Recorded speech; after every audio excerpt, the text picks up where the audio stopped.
This is Revathi. Welcome back to అందమైన కథల పొదరిల్లు. నా మనసంతా నీవై ఎపిసోడ్ నెంబర్ 271. కథలోకి వెళ్ళబోయే ముందు దయచేసి వీడియోకి ఒక లైక్ ఇవ్వండి. లైక్తో పాటు హైప్ కూడా ఇచ్చి వీడియోని సపోర్ట్ చేయండి. మైథిలి ఐశ్వర్య నిలయం నుంచి వెళ్ళిపోతాను అంటుంది కదా. ఆ తర్వాత నుంచి స్టోరీ కంటిన్యూషన్. ఎక్కువ మాట్లాడుతున్నావు ఎనిమి అంటాడు కళ్యాణ్ కోపంగా చూస్తూ. ఎస్, ఎక్కువే మాట్లాడుతున్నాను.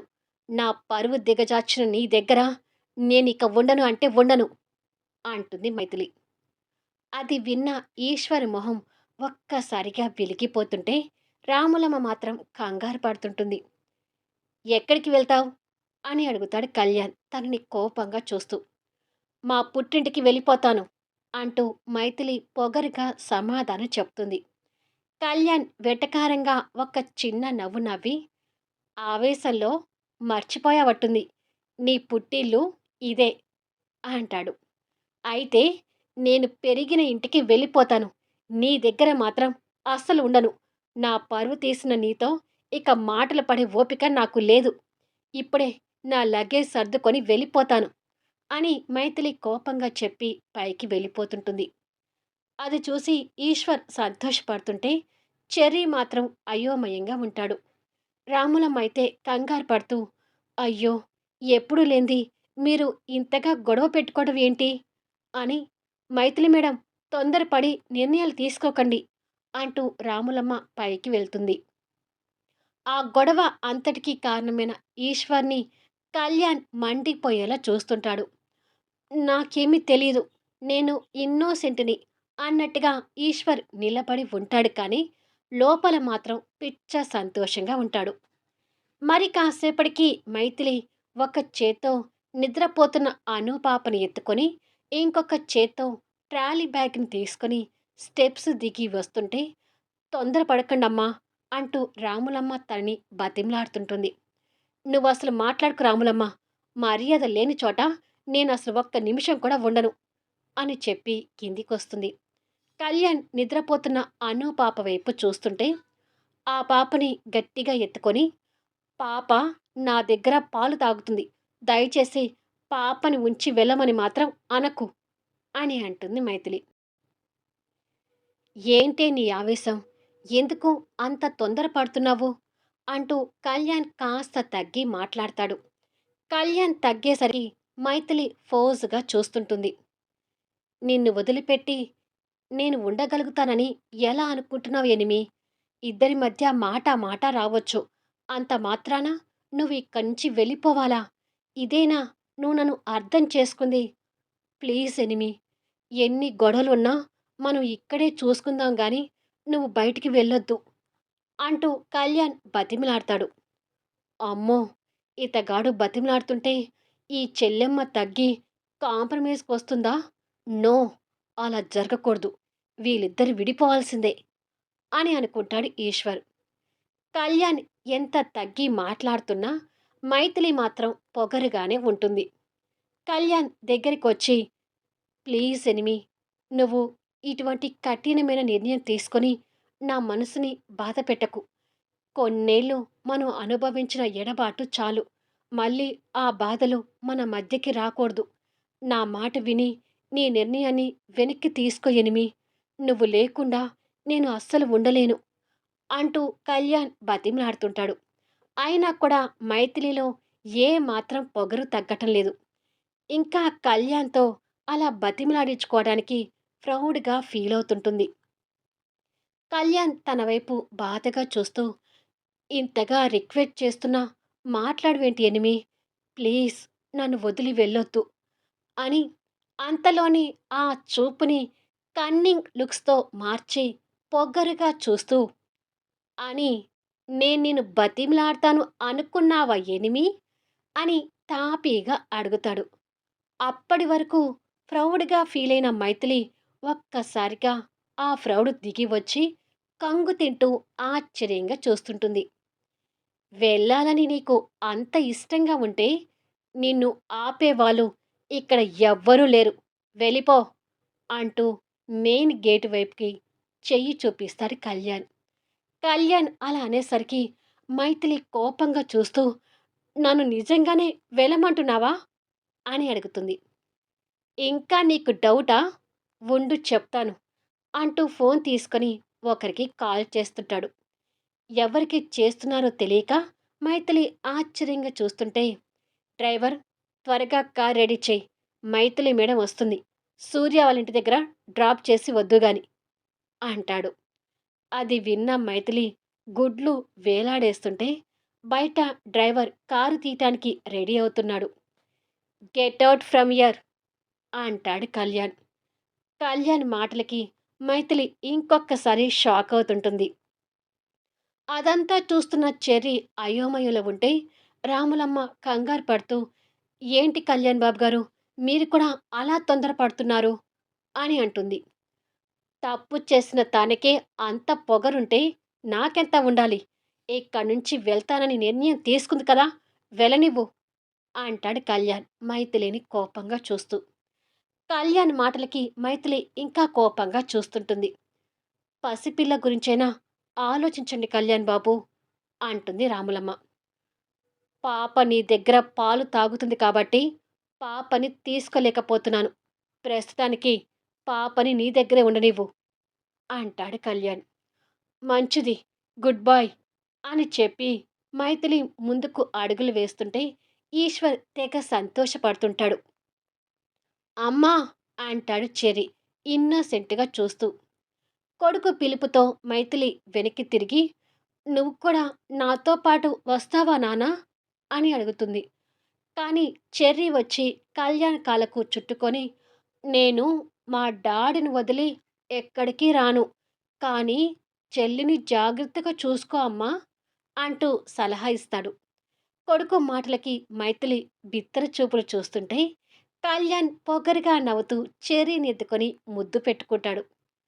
ఎంతైనా అయ్యా కొడుకు ఒకటే కదా అంటూ మైథిలి ఉక్రోషపడుతూ పాపని ఎత్తుకొని బయటికి వెళ్తుంటే ఈశ్వర్ తన వెనక లగేజ్ తీసుకొని బయటికి వెళ్ళిపోతాడు. మరి కాసేపటికి మైథిలి ఎక్కిన కార్ ఐశ్వర్య నిలయం దాటిపోతుంది. అలా మైథిలి కళ్యాణ్ సక్సెస్ఫుల్గా విడిపోయారు.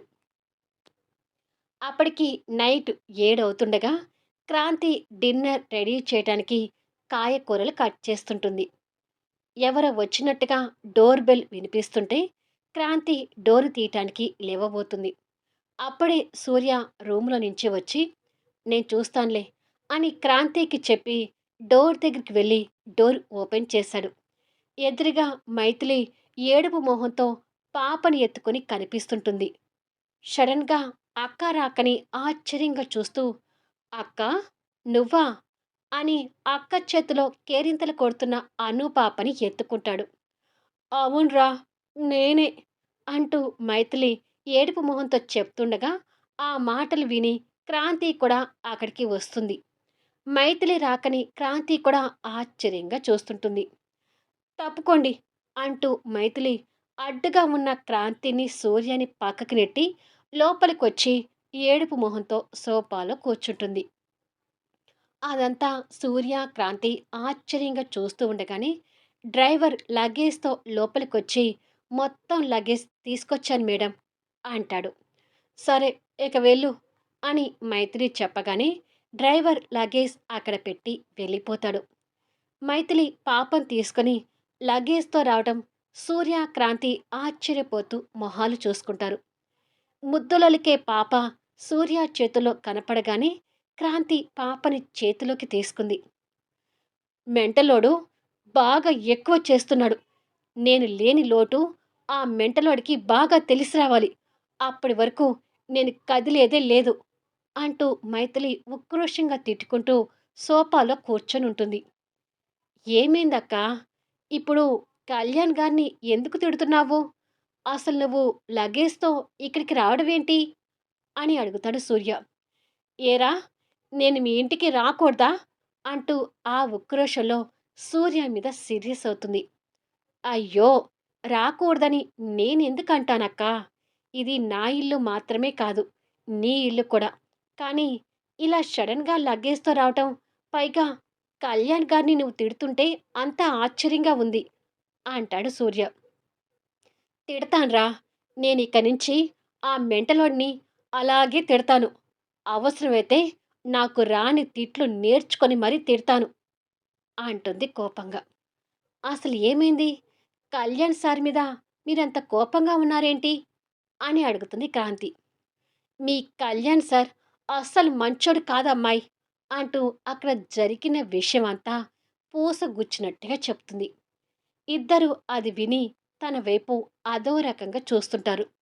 ఏంట్రా అలా చూస్తున్నారు అని అడుగుతుంది ఇద్దరిని ఉద్దేశించి. తప్పంతా నీ దగ్గర పెట్టుకొని మెంటలోడు అంటూ కళ్యాణ్ గారిని తిడుతున్నావేంటక్కా అంటాడు సూర్య. అవును, మిస్టేక్ మీ దగ్గరే ఉంది కదా అంటుంది క్రాంతి కూడా. అమ్మో అమ్మో అంటూ మైథిలి గుండెలు బాదుకుంటూ లేచి, కొత్తకు వింత, పాతకు రోత అంటే ఇదేనేమో. చిన్నప్పటినుంచి నీతో ఉన్న నీ అక్కని కాదని నిన్న కాక మొన్నొచ్చిన ఆ మెంటలోని సపోర్ట్ చేస్తున్నావా సూర్య అని అడుగుతుంది. సపోర్ట్ చేయటం కాదక్కా, నువ్వు కూడా కాస్త జాగ్రత్తగా ఉండాలి కదా అంటాడు సూర్య. అంటే ఏంట్రా ఆ మెంటలోడు నన్ను ఇంట్లో నుంచి వెళ్ళమన్నట్టే ఇప్పుడు నువ్వు కూడా నన్ను ఇంట్లో నుంచి వెళ్ళమని చెప్తావా అంటూ కోపడుతుంది. అక్క బావ మధ్య మనస్పర్ధలు వచ్చాయని కంగారుతో సూర్య సైలెంట్గా ఉంటే, మీ తమ్ముడు మిమ్మల్ని వెళ్ళమని ఎందుకు చెప్తాడు? అదేమీ లేదండి అంటుంది క్రాంతి. ఆ మెంటలోడికి నేను లేని లోటు బాగా తెలియాలి. ఆ మెంటలోడు ఇక్కడికొచ్చి ప్లీజ్ ఎనిమి ఇంటికి రావా అంటూ నా గడ్డం పట్టుకొని బతిమలాడినా నేను వెళ్ళను. ఇక్కడే ఉంటాను. ఎన్ని రోజులైనా సరే ఇక్కడే ఉంటాను అని తిష్ట వేస్తుంది. అది కాదక్కా అంటూ సూర్య తనకి నచ్చచెప్పాలని చూస్తున్నా క్రాంతి సూర్య చెవి దగ్గరకొచ్చి, మీ అక్క ఇప్పుడు ఆవేశంగా ఉంది. ఇప్పుడు ఏం మాట్లాడినా ఉపయోగం ఉండదు. త్వరలోనే తన కోపం చల్లారుతుందిలే. అప్పుడు మాట్లాడవచ్చు. ఇప్పుడు ఏమీ అనకు అంటుంది. అది కూడా కరెక్టే అనే ఉద్దేశంతో సూర్య ఇంకేమీ మాట్లాడకుండా మౌనంగా ఉండిపోతాడు. మైథిలి ట్రాలీ బ్యాగ్ పట్టుకొని, ఇదిగో అమ్మాయి, ఉదయం నుంచి ఇంట్లో టెన్షన్‌కి భోజనం కూడా చేయలేదు. వేడివేడిగా డిన్నర్ చేసిపెట్టు. నేను ఫ్రెష్ అయ్యి వచ్చి భోజనం చేస్తాను అని చెప్పి క్రాంతి రూమ్‌లోకి వెళ్తుంది. సూర్య క్రాంతి దగ్గర నుంచి పాపనెత్తుకొని, పాపం ఎంత ఆకలితో అయితేనే తప్ప అక్క భోజనం గురించి అడగదు. ముందు వంట పని కానివ్వు క్రాంతి అంటాడు. సరే సూర్య అని చెప్పి క్రాంతి వెళ్ళిపోతుంది. అక్కకి కళ్యాణ్ గారికి మధ్య ఇంతగా గొడవ కావడమేంటి అని అనుకొని పాపని ఆడిస్తుంటాడు సూర్య. అలా పాపని ఆడిస్తూ సూర్య కొన్ని క్షణాలు ఆలోచించి కళ్యాణ్కి ఫోన్ చేస్తాడు.